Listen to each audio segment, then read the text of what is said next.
Hello student, science academic কেয়ারে তোমাদের সবাইকে স্বাগত। আজকে এসএসসি সেকেন্ড ইয়ারের ফিজিক্স সেকেন্ড পেপারের চ্যাপ্টার কত 9 এর তেজস্ক্রিয় পরমাণুর কিছু বেসিক বিষয় নিয়ে আলোচনা করব। দেখো,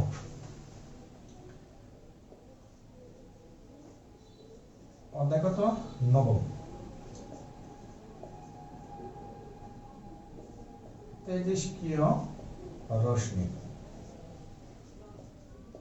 তেজস্ক্রিয় রশ্মি কি একটু খেয়াল করো। তেজস্ক্রিয় পদার্থ থেকে যে রশ্মি নির্গত হয় তাকে কি বলে? তেজস্ক্রিয় রশ্মি বলে। এখন তেজস্ক্রিয় পদার্থ, তেজস্ক্রিয় কি পদার্থ কি একটু খেয়াল করো। দেখো, তেজস্ক্রিয় পদার্থ থেকে যে রশ্মি নির্গত হয় সেই রশ্মিকে কি বলে? তেজস্ক্রিয় রশ্মি বলে। তেজস্ক্রিয় পদার্থ থেকে যে রশ্মি নির্গত হয় তাকে তেজস্ক্রিয় রশ্মি বলে। আবার তেজস্ক্রিয় পদার্থ কি যদি আসে, তাহলে দেখো, যে সকল পদার্থ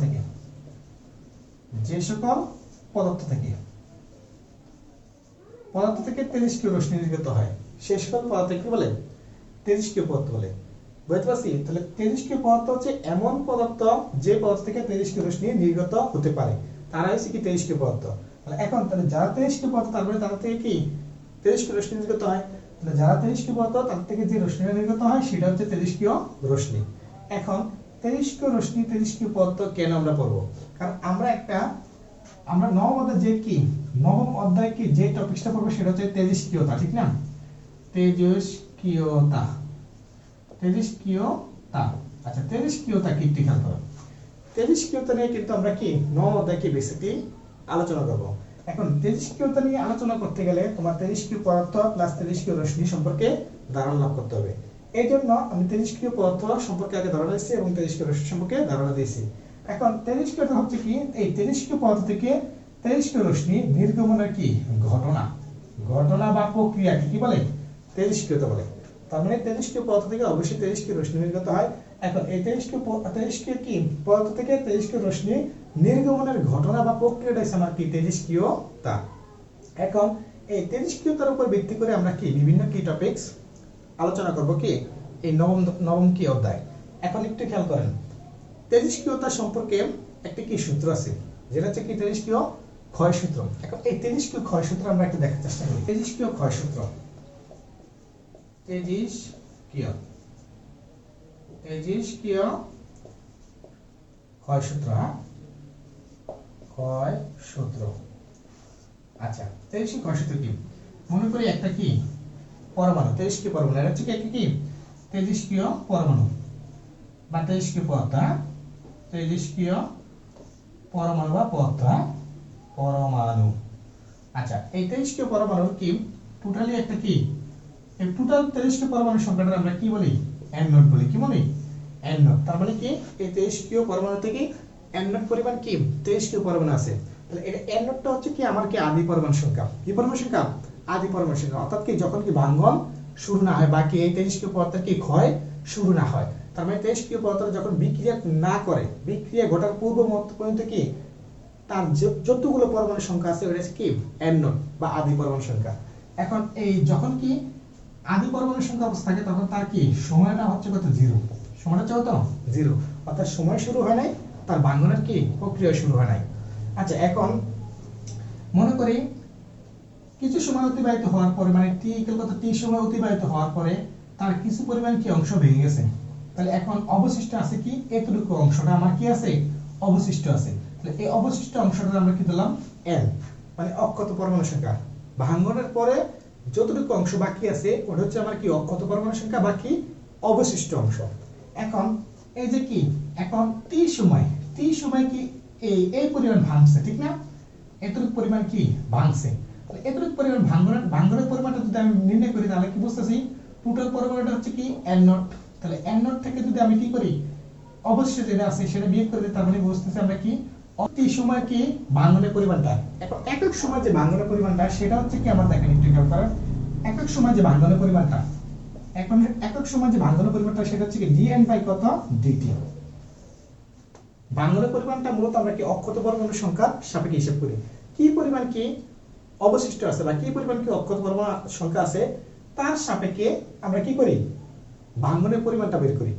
এখন এটা হচ্ছে আমার কি তেজস্ক্রিয় পরমাণু কি ভাঙ্গনের পরিমাণ, কিসের পরিমাণ, ভাঙ্গনের হার, ভাঙ্গনের পরিমাণ বা ভাঙ্গনের কি হার। হ্যাঁ, আচ্ছা এখন এটা কি ভাঙতেছে তার মানে কি হ্রাস পেতেছে, তার মানে সেটাকে আমরা কি ঋণাত্মক চিহ্ন ব্যবহার করতে পারি। ঋণাত্মক চিহ্ন কেন ব্যবহার করতেছি, যাতে জিনিসটা কি হ্রাস পেতেছে, ভাঙ্গনের ফলে কি জিনিসটা হ্রাস পাচ্ছে, তার মানে কি এটা কমতেছে, এই কারণে মাইনাস চিহ্ন দ্বারা আমরা বুঝেছি হ্রাস পেতেছে। তার মানে কোন একটা তেজস্ক্রিয় পদার্থের কি ভাঙ্গনের হারটা তার অক্ষত পরমাণুর সংখ্যার সমানুপাতিক। অক্ষত পরমাণু মানে কি n, বুঝতে পারছি। তাহলে n হচ্ছে আমার কি অক্ষত পরমাণুর সংখ্যা, আর ভাঙ্গনের পরিমাণ হচ্ছে কি dn বাই কত dt। আচ্ছা এই ভাঙ্গনের পরিমাণটা হচ্ছে কি তেজস্ক্রিয় মানে পরমাণু কি অক্ষত পরমাণুর সংখ্যা বা অবশিষ্ট পরমাণুর সংখ্যার কি সমানুপাতিক। এটা হচ্ছে আমার তেজস্ক্রিয় ক্ষয় সূত্র। তাহলে আমরা জিনিসটা যদি সুন্দরভাবে কি একটু বলার চেষ্টা করি তাহলে বুঝি কি একটু দেখো, কোন তেজস্ক্রিয় পরমাণুর কি তেজস্ক্রিয় পরমাণুর হ্যাঁ ভাঙ্গনের হার, কিসের হার, ভাঙ্গনের হার। ভাঙ্গনের হারটা আমরা কি সময় হিসাব করি, একক সময়। কোন তেজস্ক্রিয় পরমাণুর হ্যাঁ একক সময় কি ভাঙ্গনের হার তার অক্ষত পরমাণু সংখ্যার কি সমানুপাতিক। এটা হচ্ছে তেজস্ক্রিয় ক্ষয় সূত্র। এখন এই তেজস্ক্রিয় ক্ষয় সূত্রের সাপেক্ষে কি তেজস্ক্রিয় ক্ষয় সূত্রকে একটা রূপান্তরের কি সমীকরণ আছে, এই সমীকরণটা বের করে দেখার চেষ্টা করি। আচ্ছা এই সমীকরণটা যদি দেখার চেষ্টা করি তাহলে তেজস্ক্রিয় ক্ষয় সূত্রকে আমরা জানি বলে কি এই জিনিসটা লিখতে পারি। আচ্ছা এখন সমানুপাতিক চিহ্ন যদি আমি উঠাই তাহলে আমরা কি লিখতে পারি একটু খেয়াল করো। সমানুপাতিক চিহ্নটা হলো কি সমান চিহ্ন একটা ধ্রুবক লিখতে পারি, এই ধ্রুবকটা আমরা কি ল্যাম্ডা দিলাম। আচ্ছা এখন এর সাথে আছে কি n, তাহলে এই ল্যাম্ডাটা বলতে আমরা বুঝতেছি কি যে এটা তেজস্ক্রিয় কি তেজস্ক্রিয় ক্ষয় ধ্রুবকে ক্ষয় সূত্র থেকে আমরা ব্যবহার করছি, ঠিক না। এই ল্যাম্ডাটা হচ্ছে আমার কি তেজস্ক্রিয় ক্ষয় ধ্রুবক, বুঝতে পারছি। আচ্ছা এখন তাহলে একটু তাকান, এই মাইনাস চিহ্ন দ্বারা ওই সাইডে পাঠাতে তাহলে কি dn বাই কত dt ইকুয়াল কত মাইনাসের কত ল্যাম্ডা n। এটা হচ্ছে আমার কি তেজস্ক্রিয় ক্ষয় সূত্র, তেজস্ক্রিয় ক্ষয় সূত্র। হ্যাঁ তাহলে dn বাই কত dt ইকুয়াল কত মাইনাসের কত ল্যাম্ডা n, এটা হচ্ছে আমার কি তেজস্ক্রিয় ক্ষয় সূত্র। এখন এই তেজস্ক্রিয় ক্ষয় সূত্র যদি আমরা কি কাজ করার চেষ্টা করি, এই তেজস্ক্রিয় ক্ষয় সূত্র যদি আমরা কি একটু কাজ করার চেষ্টা করি তাহলে একটু খেয়াল করো।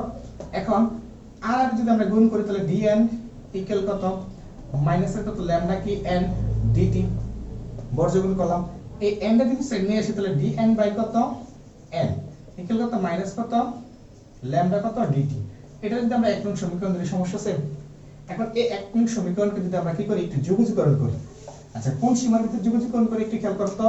প্রথম আমরা ধরছি কি t ইকুয়াল কত 0, তখন t ইকুয়াল যখন 0 তখন কি n মানে আমার কি টোটালি পরমাণু কত কি n নট, তার মানে তখন আমার কি ভাঙ্গনের কি শুরু হয় না।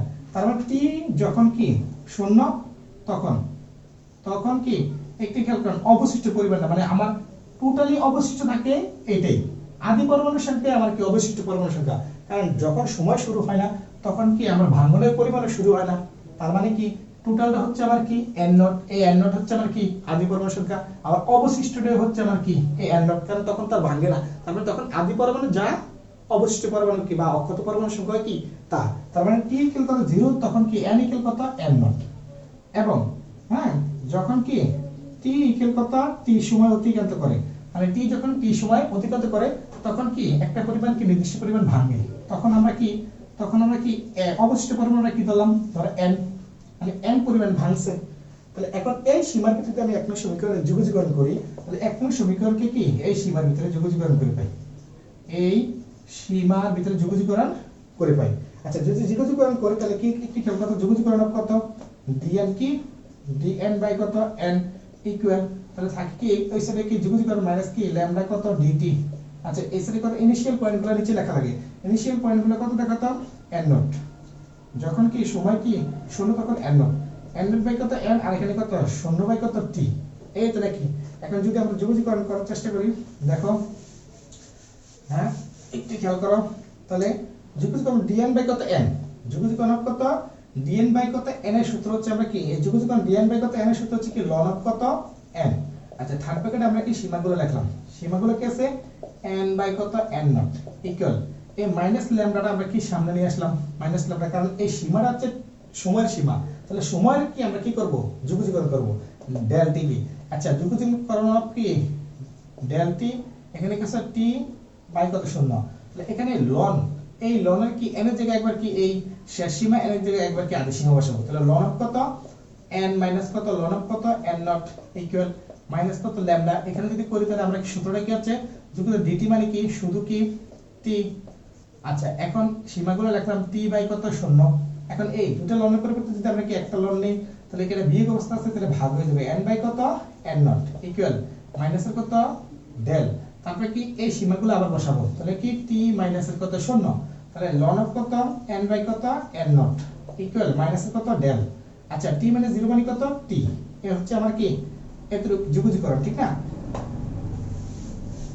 এখন আমি এই লনটাকে ওই দিকে নিয়ে যাই তাহলে কি n বাই কত n নট ইকুয়াল কত লনটা ওই দিকে গেলে কত e পাওয়ার হয়ে যায় তাহলে e ইনভার্স কত ল্যামডা কত t।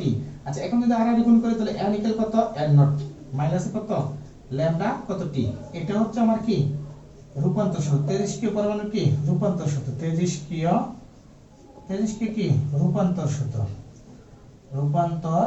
সূত্র এই সূত্রের সাহায্যে কি অনেকগুলা কি সৃজনশীল তুমি সলভ করতে পারবে। এই অধ্যায়ে নবম অধ্যায়ের ভিতরে তোমার কি সবচেয়ে বেশি যে কি সৃজনশীলগুলো আসে সেটা হচ্ছে এই সূত্রের সাপেক্ষে মানে তেজস্ক্রিয় রূপান্তর সূত্রের সাপেক্ষে। এটা হচ্ছে n মানে অক্ষত পরমাণু সংখ্যা এটা কি আদি পরমাণু সংখ্যা আর এটা কি ক্ষয় ধ্রুবক ল্যামডা মানে কি ল্যামডা হচ্ছে তোমার তেজস্ক্রিয় ক্ষয় ধ্রুবক তেজস্ক্রিয় ক্ষয় ধ্রুবক হ্যাঁ এটা মনে রাখতে হবে হ্যাঁ ক্ষয় ধ্রুবক আর তেজস্ক্রিয় ক্ষয় ধ্রুবক টি হচ্ছে কি সময় বুঝতে পারছি। এই ইকুয়েশনটা একটু কি অবশ্যই মনোযোগ দিয়ে বোঝার চেষ্টা করবে। এই ইকুয়েশনটা বুঝতে তুমি কি এই ইকুয়েশন ভিত্তিক যতগুলো সৃজনশীল আছে যতগুলো এমসিকিউ আছে সবগুলো কি অনায়াসে সলভ করতে পারবে হ্যাঁ। আজকে মূলত আমি এই ইকুয়েশন দেখালাম। সামনের ক্লাসে আমরা কি অর্ধায়ু অর্ধজীবন বা কি গড় আয়ু এবং কি তেজস্ক্রিয় পরমাণুর কি ভাঙনের সময় কিভাবে নির্ণয় করতে হয় সেই সম্পর্কে কি ইকুয়েশন দেখানোর চেষ্টা করব এবং বিভিন্ন গাণিতিক সমস্যাগুলো দেখানোর চেষ্টা করব। যদি আমার ক্লাসগুলো কি অবশ্যই তোমরা কি বুঝে থাকো তাহলে অবশ্যই লাইক কমেন্ট শেয়ার এবং কি সাবস্ক্রাইব করবা এবং কি অন্যদেরকে দেখার সুযোগ করে দিবে। আজকে এতটুকুই, আল্লাহ হাফেজ।